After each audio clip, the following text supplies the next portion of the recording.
Yo, yo, yo. Alam na this. Guys, alam niyo na po, SHS na naman. Reklamo ka na.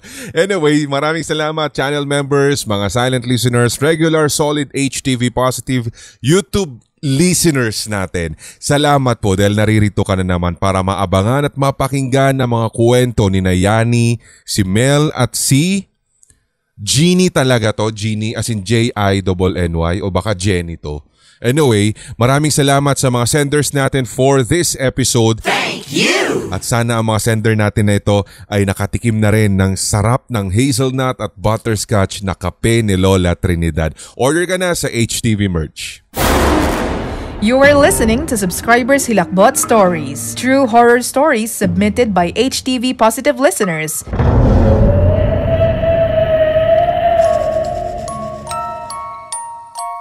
Umpisahan natin sa kwento na naririto mula po ito kay Yani at isa daw po siya sa mga pinakabago nating tigapakinig mula sa podcast and now naririto na po syempre sa ating YouTube channel. So sabi din niya naging hobby na rin po nila yung pakikinig sa lahat ng ating mga kwento habang sila ay nagtatrabaho. That's why naengganyo din po siya na i-share yung unexplained experiences namin ng mga classmates ko. It happened sa school tour namin sa Baguio. August or September 2002 ito na nangyari. And sa teachers camp po kasi kami nanuluyan. Natatandaan ko nga po noon na maulan nung dumating kami sa Baguio.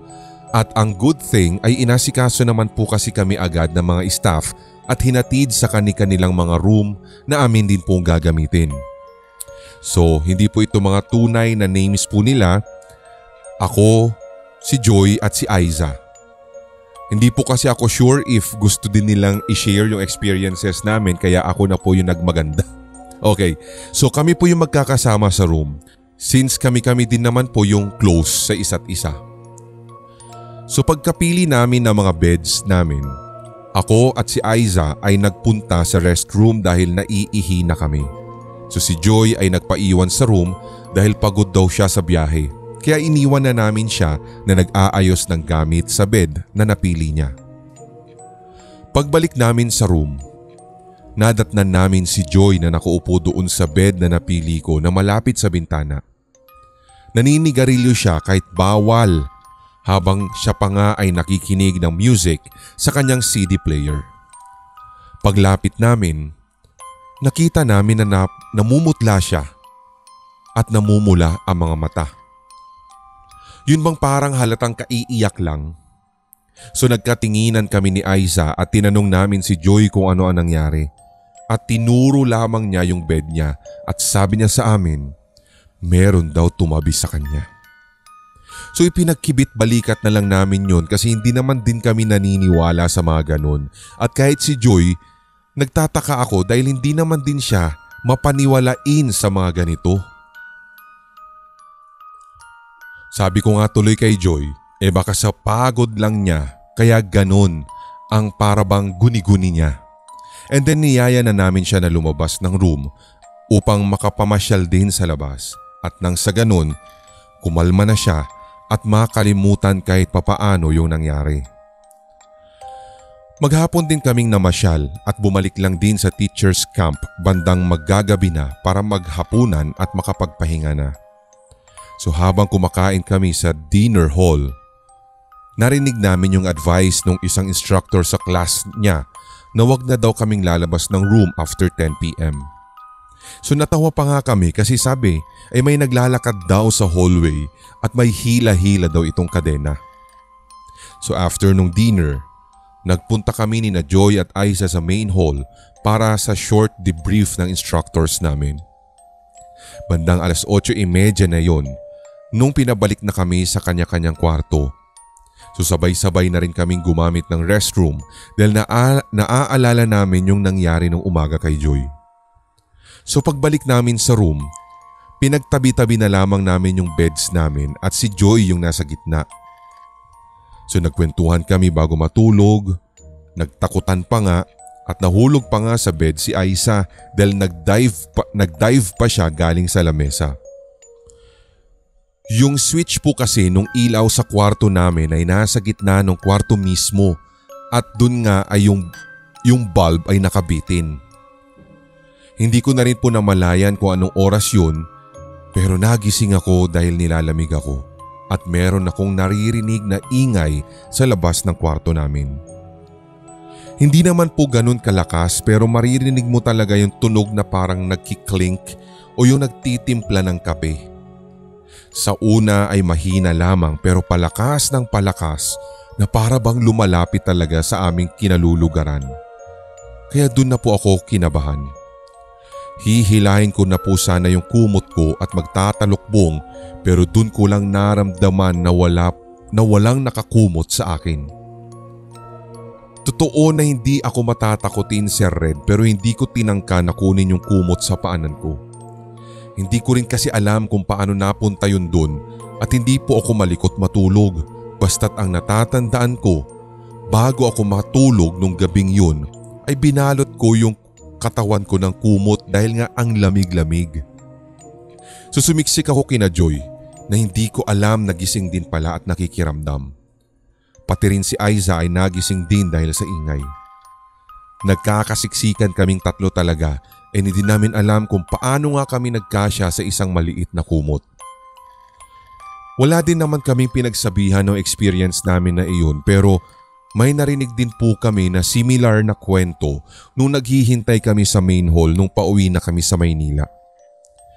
Since matagal na rin po ito nangyari, pinipilit ko na rin po talaga na huwag matakot o kaya ay takutin yung sarili. Pero kapag naiisip ko talaga, as if parang kahapon lang ang lahat, kinikilabutan ako kapag naaalala ko. Thank you po sa time, Sir Red. God bless and more stories to tell. Once again, ako po si Yani.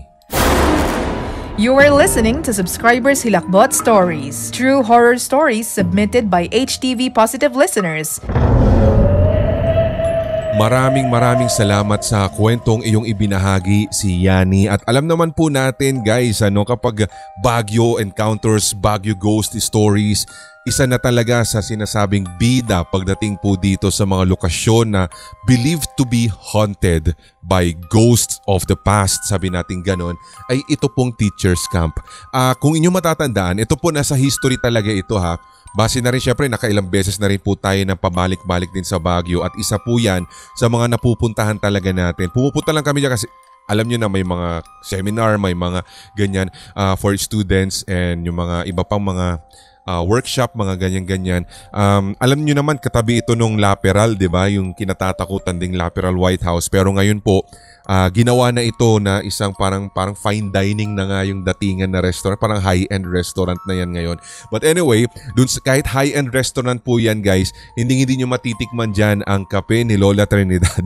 Kaya kung ako sa iyo, sa HTV merch ka na lang pumunta para nang sa ganun makarelate ka talaga. Kasi nasabi po ng inyong lingkod, hazelnut, butterscotch, sa puntong ito yun lang po yung available na alam ko sa HTV merch natin. Kung naghahanap ka ng ating shirt, HTV shirt, meron din po dyan. Ako naman, i-check out muna agad para malaman din at ma-ship out din natin agad with the right size ha. Piliin mo yung talagang size mo na shirt. And of course, yung kape ni Lola Trinidad, alinman yung drip or yung steep coffee, napakasarap po talaga kahit walang milk, kahit konti lang na asukal ilagay mo. Kung gusto mo matapang talaga, kahit wag ng asu-asukal, talagang masarap na masarap siya. Hindi mo na kailangan pumunta pa ng mga, alam mo yun, malalaki o kaya yung mga mamahaling mga coffee shop, mga ganyan. Kape ni Lola Trinidad, yan lang din yun eh. Diba? Mas mura pa. Kaya puntahan niyo na HTV merch sa Shopee. Okay? Anyway, speaking nito nga palang sinasabi, balikan lang din natin. Alam niyo naman, kung hindi ako nagkakamali, if my memory serves me right, itong teachers camp, it's 1906 or 08 nung ito po ay, alam mo yon, tinatag. And ito pong teachers camp, nung mga time na kasi, alam nyo naman 1908, it's US colonial period ito eh. So, under tayo ng government ng US. So, ito daw po ay parang unang nagsilbi na retreat, mountain retreat para daw po sa first group ng mga American teachers. Sa ano ba yung mga Thoma sites na tinatawag? Diba? Yun daw po talaga yung pinaka purpose kung bakit tinatag ito. Kaya mapapansin nyo yung mga structure po ng mga bahay-bahay dyan ngayon sa Baguio, di ba? Parang American style. Alam nyo naman ang mga Amerikano, sanay na sanay yan sa mga lamig. Kaya talagang yun yung isa sa mga isang lugar, kumbaga dito sa Pilipinas na parang itinuring nilang parang American USA of the Philippines din dahil sa lamig nga ng panahon. Kaya kung mapapansin nyo, sa history, balikan din ninyo kung bakit lahat ng mga kalsada din diyan sa Baguio ay American yung mga apelyido, 'di ba? Cannon Road, Governor Park, 'di ba? Camp John Hay, 'di ba? Mga katulad Session Road, 'di ba? Kaya talaga doon mo mapapansin talaga kahirapan talaga nung panahon ng mga Espanyol na ito po ay masakop. Kaya parang bihira ka makakita talaga ng parang Spanish structure diyan. And mostly, speaking ng structure, talagang makikita mo yung mga struktura, mga bahay, talagang American style, 'di ba? Kaya yan. So nang lumaon, naging ano na rin po ito, syempre mga Filipino teachers na ang teachers camp, dyan na po nila ginagawa yung mga educational training, seminar. Ito nga yung sinasabi ko sa inyo, yung mga conferences, di ba?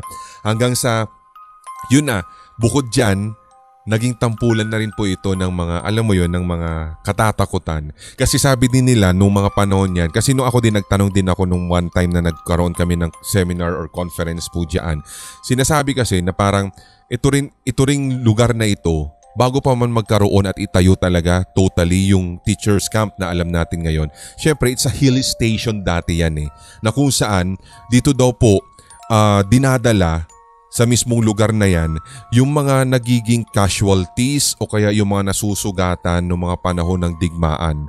Kaya parang ito yung nakaugat na dyan na masasabi natin na history, dark history. Alam nyo naman, pati diplomat, di ba, ganyan din po yun. Mga panahon ng Hapon, di ba, diyan nakaugat tuloy. Kaya ganun din po yung sinasabi natin kung bakit naging creepy or haunted place na maituturing para sa mga ghost hunters. Ito pong teachers camp. Well, in fact, pati nga din po yung ibang mga kasama ko dati sa pinagtatrabahuhan ko sa BPO, lagi din nilang sinasabi ito hindi na rin po iba sa akin itong mga kwentong ito kasi meron din yung sinasabi na piano na parang nagpi-play daw sa isang room doon, and then kapag i-check daw po nila ay empty at saka ano naman talaga nakalock, o hindi man empty nakalock yung mismong lugar na yon. Tapos meron din daw yung parang maririnig ka na parang alam mo yun yung panaghoy or yung mga heavy breathing na maririnig mo at nag-e-echo sa isang room na katabi ng room na pinagtutuluyan mo. Bukod dyan, totoo din yung sinasabi nila na footsteps na meron din daw pong hila-hilang kadena, mga ganon. Kaya just imagine kung ano talaga yung naging itsura nito noong mga panahon ng digmaan. And of course yung mga kalupitan na dinanas ng mga naunang tao dyan sa lugar na yan. Diba? Kaya tuloy naglilinger yung mga spirits to the point na parang hindi na sila lumilisan dyan sa mismong lugar na yan. Diba? Ikaw, kung meron ka rin kwento na parang experience mo rin dito po sa teachers camp, hindi naman sa tinatakot kayo, iba pa nga mas gusto pa nga nila na parang alam mo yun, curious talaga sila kung totoo o hindi di ba? Kung meron ka rin, send mo rin yan sa sindakstories2008@gmail.com para na sa ganon ay mapag-compile natin yung mga experiences na ito. Okay? Ikalawang kwento na tayo guys, at ito naman ay nagmula kay aka Mel. You are listening to Subscribers Hilakbot Stories, true horror stories submitted by HTV Positive listeners. So isi-share ko lamang po ito sa Red, itong creepy story kong ito. Nangyari ang unang story ko around 8 p.m. taong 2009. Yung bahay po kasi namin ay nakatayo naman sa mataong lugar at sa second floor po kami nakatira. Nung gabi din na iyon, nakatanggap ako ng text galing sa friend ko na papunta daw siya sa amin. Pero wala siyang nilagay wala siyang menensyon kung anong oras. Maya-maya po ay sumilip yung kapatid ko sa baba namin. Tapos sabi niya, "Ate, andyan si Gid." So ako, sumilip din naman ako para tawagin siya. Tapos nagtaka ako kasi sobrang puti ng mukha niya at ang dilim pa po sa part nung baba ng hagdan namin kung saan siya nakatayo. Pero ang nakapagtataka kasi Sir Red ay parang alam niyo yung glow in the dark yung mukha niya. So sinabihan ko na umakyat na siya tapos tinaas niya naman po yung kamay niya. Siguro bilang pagsabi ng oo. And then after 10 minutes, nagulat kami ng kapatid ko na may tumatawag sa pangalan ko sa baba at pagsilip namin ay si Gid po iyon at ang sabi ko sa kanya, "Uy, ano ginagawa mo dyan? Kanina pa kita pinapaakyat ah." At sumagot naman siyang, "Uy, kararating ko lang, gago. Bumili pa ako dyan ng yosi sa tapat na tindahan." So, anong nangyari susunod? Parang nabitin ako dito kay... May nangyari ba kay Kid? Anong nangyari, di ba? Nung pinento niyo sa kanya, kinilabutan ba siya or parang wala lang as if nothing happened? Parang ganun. Anong naging reaction niya? Sana in-include mo, di ba? Kung ano pa ba? Or mayroon pa ba nangyari dahil naniniwala kayo na doppelganger yung nakita nyo. Pero di ba, hindi ko lang alam kung anong klaseng mindset kasi guys kapag halimbawa nakakakita tayo ng mga strange things na parang hindi naman po talaga natin usually na nakikita or usual na nakikita. Ibig ko sabihin.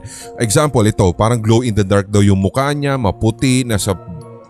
kung parang yung kaibigan mo naman, hindi naman mahilig sa kadiliman, ba't siya doon pipwesto, di ba? Hindi ka ba una sa lahat magtataka? Anong nangyayari at totoo ba na, di ba, na kaibigan mo talaga yon? Parang ganun, hindi ka ba talaga maghihinala?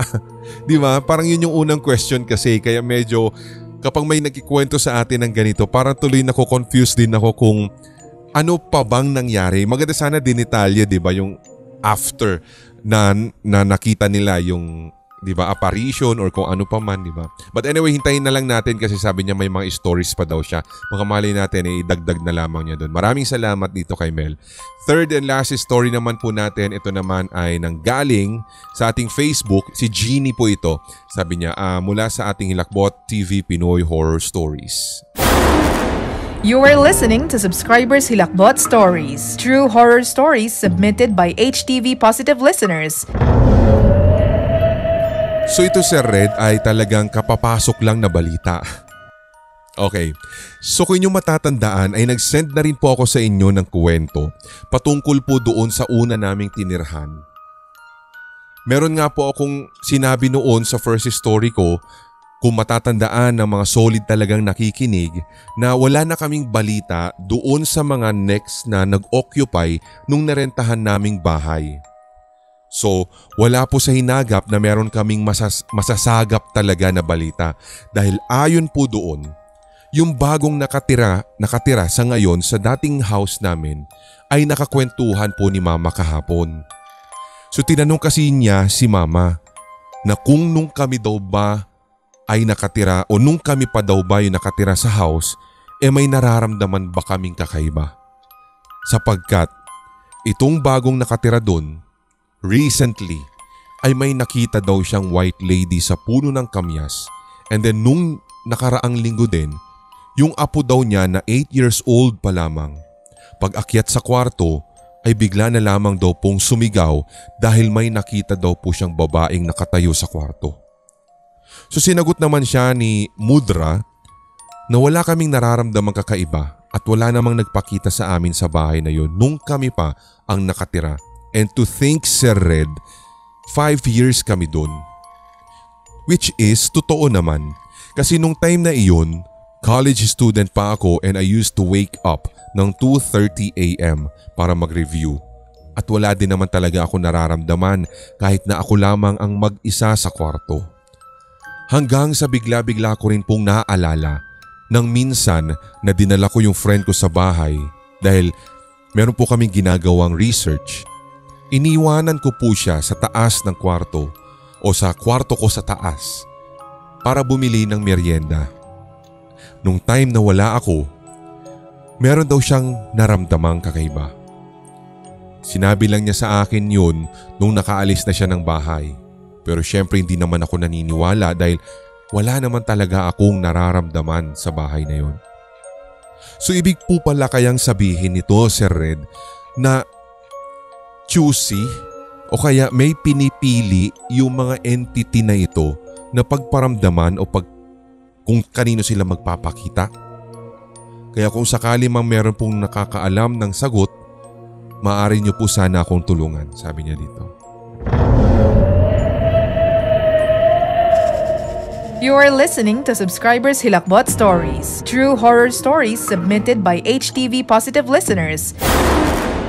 So Jeannie, ang iniisip ko lang naman na pwede naming pinakamalapit na isagot, syempre kung talagang gifted ka ng, alam mo yun, na makakita ng mga supernatural being gamit yung sixth sense mo at kung may kalakasan talaga yan. Diba kasi kung halimbawa ordinaryong tao katulad nga ninyo, palagay ko diba 5 years kayo dyan pero wala naman kayo kamong nararamdaman or nagpapakita, pero bakit yung ibang tao meron? Lalo na yung mga bagong nakatira ngayon, diba? Doon ka lang mag-iisip. So hindi naman siguro may choosy bang multo? Ayaw na lang nilang magpakita sa inyo, ganun, parang nakakainis kayo dahil visit kayo, parang ganon. Di ba, sa ibang tao na lang. Baka nagkataon lang na mas malakas yung sixth sense ng mga dinala mong kaibigan o kaya yung ngayon na nakatira dyan sa bahay ninyo. Kaya mas nakita nila or mas naramdaman nila. Parang ganon. Yun. Unless meron pong iba kayong kasagutan, kaya kung meron man, i-comment nyo na lang para healthy naman po yung comment section natin. At pwede nyo naman kontrahin yung sinasabi ko just in case naman na medyo lumiko ako sa opinion or kaya sa talagang reality patungkol dito. Kasi ako talaga, guys, sabi ko sa inyo, hindi naman talaga ako nabiyayaan ng gano'n ng mga sixth sense. Nararamdaman pero hindi ko siya mako-consider kasi talaga na sixth sense. And I don't even know kung ano yung itsura talaga ng mga ghost. Nalalaman ko lang dahil sa mga kwentuhan natin na ito.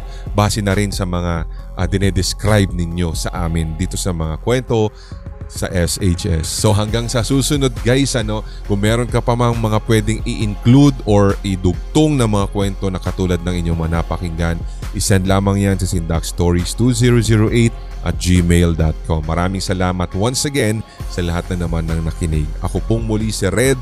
Tuloy-tuloy lamang ang hawaan para wala ng galingan at lahat tayo ay solid. HTV Positive. Love you guys.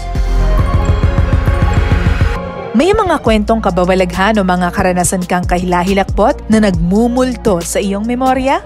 Ibahagi na yan sa pamamagitan ng voice message o kaya i-type at i-send sa sindakstories2008@gmail.com.